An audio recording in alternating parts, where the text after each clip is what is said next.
Mwana Joseph Ongoro nigaine kiribu na sego so rero nigetimya Gusii Fc tia mavaka mange kwirira barabu gusire kemira nekyo kyabeire egosori ya kane erobekaine asetimya Gusii Fc kunyara ko bakke gusire ingento kyababaikire nsemo ya nsesana se League ya National Super League asarureira buna sicho gosori chire bosyo nanyara ko bakagonchoreri na kanera chinchera chobobui.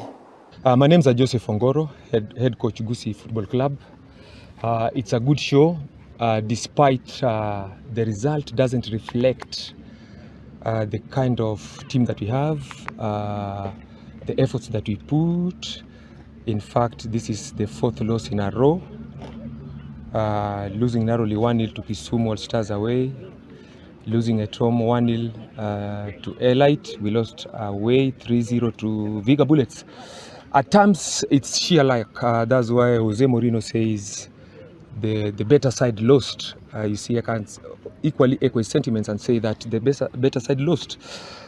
We have a couple of matches, about 12 to go, but the reality is, I'm a pragmatist. The reality is the matches are reducing, the number of matches are reducing, and it's a big concern. But given the kind of environment that we are in, so many teams are struggling with logistics, with finances, but I believe we have to push it to the end. As a tactician, I think I won't be a coward. And despite having a very rich coaching CV, I'll still stand with this team and give every effort. We can never down our tools. So I think it would be prudent to keep on pushing, believe in God,